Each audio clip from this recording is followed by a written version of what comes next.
de mais uma edição do Conexão Assis. Aí nós estamos de volta às palestras aqui da entidade. Fazia tempo que a gente não falava das palestras aqui da Associação Comercial Industrial de Santo André, sempre momentos importantes para os empreendedores aqui da cidade e também de fora do município, já que o pessoal aproveita, participa, em vez de extrair aqui, pegar informações importantes para as gestões das suas empresas. Leonardo Ciama Teg, consultor financeiro do Sebrae, organize o caixa da sua empresa e não perca dinheiro.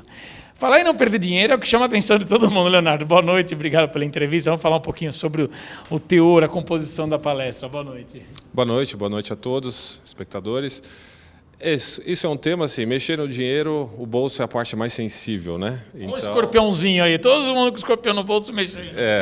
Na verdade, na empresa, a gente vai tratar de um assunto onde grande parte dos empresários já fazem um primeiro problema de misturar a pessoa, as contas da pessoa física com a pessoa jurídica. E também nós falaremos sobre como apurar resultado da empresa, como controlar o fluxo de caixa, de uma maneira simples, para que o empresário não sinta que isso seja um peso dentro da empresa. Isso tem que ser algo dentro orgânico da empresa e que ele faça isso dentro do horário comercial dele. Então, a gente vai passar ferramentas para que ele utilize isso de maneira simples, mas que gere números para a tomada de decisão. E não fique só aquela função, eu tenho que fazer e eu não sei porque eu estou fazendo isso, só anotar números. Eu quero que esses números virem algo para a tomada de decisão. Por que as pessoas, principalmente os empreendedores, os líderes, não gostam de mexer com esse assunto?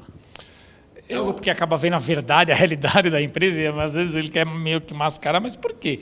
Conheço vários empresários que falam, eu não gosto de mexer na parte de finanças, contrato alguém para mexer para mim, porque é algo que eu não curto. Não precisa mexer, não precisa entender, não precisa. Exatamente, para saber se tudo isso que o empresário está praticando dentro da atividade dele está gerando resultado.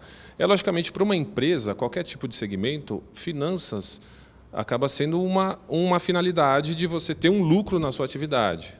E muitas vezes o empresário vê que a finalidade dele é prestar um serviço para a sociedade. Isso é importante, prestar um bom serviço, um bom atendimento. Mas ele precisa perdurar no mercado.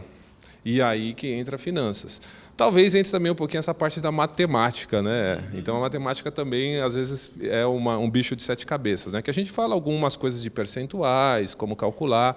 Então talvez isso o empresário fique um pouquinho distante, Quando se a gente fosse enumerar aqui pelo menos os três, até como uma forma de orientar o pessoal que está assistindo, três grandes falhas dos empresários que quando a gente fala de contas acaba se atrapalhando inteiro. Talvez não em ordem de importância, mas o que a gente vê muito e presencia lá no Sebrae é misturar a pessoa física com a pessoa jurídica, as contas. Principal.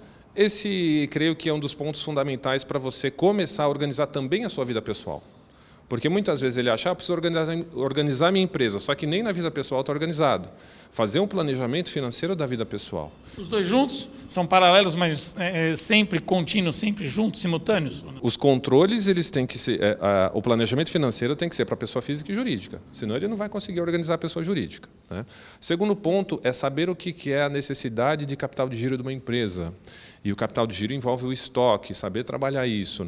E muitas vezes o empresário acaba confundindo um pouco essas contas de o que é capital de giro, o que é custo. Então, isso também é uma dificuldade. Esse é um outro ponto. Creio que esses sejam os dois principais, os dois principais pontos que a gente vê a dificuldade do empresário. O terceiro eu vejo que é colocar em prática o controle. Tem muita gente que entendeu o controle, mas como eu coloco em prática? Esse eu acho que é um dos pontos fundamentais também. Sempre trabalhar com percentuais, sempre já visualizando o que vem pelo mês seguinte, como que a pessoa pode ter um controle dessas finanças. Vamos dizer que é uma empresa que tem um faturamento médio que ela normalmente consegue quase que no limite pagar suas contas. E quem está com uma dívida aí grande fica com mais dificuldade. Vamos dizer que alguém que esteja naquela linha tênue entre quase fechar e não fechar mensalmente, ou seja, sempre está naquele risco.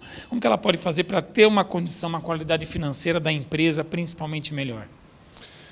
Sem dúvida, no mercado atual, o mercado atual também não está favorável como a gente quer.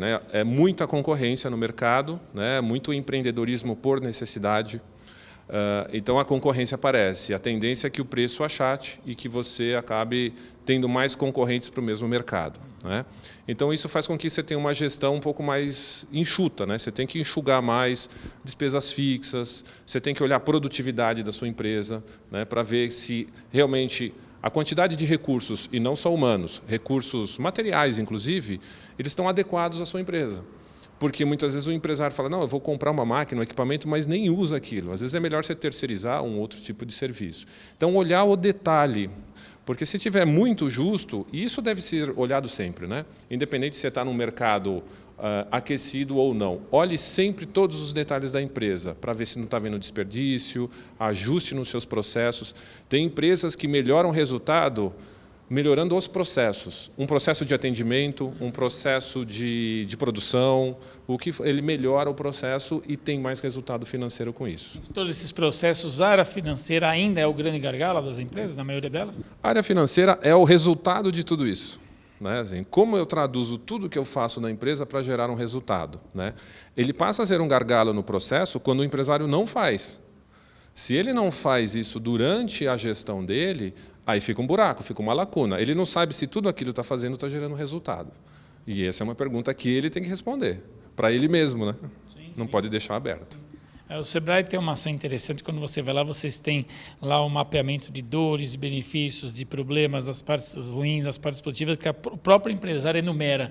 E nesse mapa, né, o empresário, muitas vezes com o apoio de vocês, consegue identificar ali. Né? Exatamente. Né? Análise SWOT, né, que é a análise de forças, fraquezas da empresa, né, para ver exatamente o que está acontecendo e quais pontos a melhorar. Né? E, geralmente, finanças está lá. Né? Por exemplo, eu não coloco finanças em prática, eu não sei quais são os controles que eu devo colocar. E, muitas vezes, não é que ele não queira, às vezes ele não sabe qual é o controle adequado. E aí, no Sebrae, a gente trabalha isso para ele colocar isso em prática. Colocou, a tendência é realmente melhorar. Melhora significativamente. Melhora. Pelo menos ele vai ter assim, eu sei onde eu estou, eu sei o que está acontecendo e o que eu devo fazer para mudar. Porque se ele não tiver isso, ele fala assim, eu acho o que eu tenho que fazer, eu acho isso, e esse acho pode dar muito errado. Então, com esses números, ele vai ser muito mais assertivo, né, na decisão que ele tomar. Né? Por isso que a gente parabeniza sempre a CISA por realizar essas palestras muito importantes para os empresários também, é o papel fundamental lá do Sebrae, que a gente tem um carinho grande com o Sereda, com toda a equipe, enfim.